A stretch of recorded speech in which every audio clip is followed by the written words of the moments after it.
Welcome back to the channel, everyone. Today I'm going to be doing my review of Parks. Now, Parks is a set collection game. This game's been out for quite some time. It's been very popular. So in this game, you're playing as hikers here. You have these hiker meeples here, which are really cool. And you're gonna have these little trails here laid out along the board here. But what you're doing is you're going to these different locations and collecting the resources that are on these spots, of course. And you're competing against other players. There's also solo mode.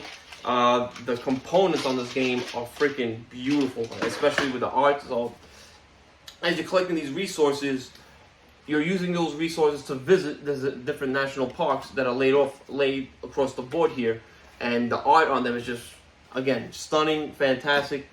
Everything component-wise in this game is beautiful. So you're moving along these parts there, and you also have these things on your backpack.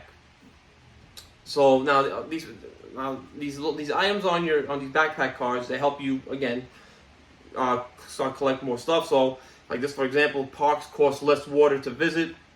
Along the line, you're gonna be taking pictures of some of these parks, which will give you more more points at the end of the game. Yeah, it's very, very simple, but here's my problem with the game. It is just far too light, way too light, and for me, there is going to be a lot of people who are going to be enjoying this game, but for somebody like me who's into more, a little more heavier stuff, more deeper strategy, I just really wasn't feeling it. I played this game twice, and I just after the second time, I just didn't want to play it again. Again, it's not a bad game. A lot of people are going to have a lot of fun with it.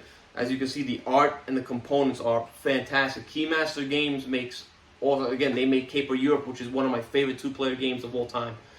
But it's just, again, there are expansions with it, but I don't know. I don't feel like going back to it. It just didn't intrigue me enough to want to go back. Again, I feel like you're doing the same thing over and over again. You visit these places, collect these resources, get the card. There are a ton of cards in this game. There's a ton of national parks. Again, every single one of these looks fantastic, but it is a nice, relaxing game. I wouldn't compare it to Wingspan is one of those games you just want to chill. There's not much take that or interaction. It feels like a solo game. The only thing you're really doing is taking a card from somebody else, or maybe not really blocking their way. But I'd much rather play Wingspan if I'm going to play something that's light or relaxing. And again, it is a light, relaxing game, but again, it's just samey, and it's just too light for me. At the end of the day, this game is going to get. I'll give it a 6 out of 10. Only because I like the components a lot. Again, it's not a horrible game. It's just, way too light for my taste. I can see why it's popular. Again, if I'm going to play a light game, I'd rather play Cascadia, or I'd rather play Wingspan. Those games have much more strategy, much more depth to them. I didn't feel I had that with this game. But it's going to be leaving my collection. So I'm actually going to be doing a video on that.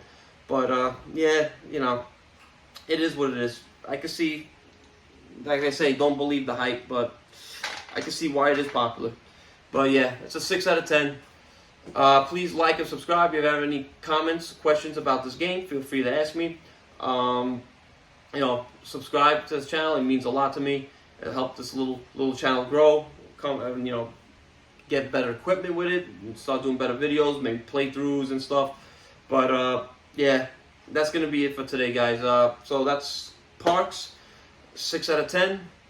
Yeah, I wanted to like it, but it is what it is. Can't like everything. But anyway, have a great one, guys. Until next time.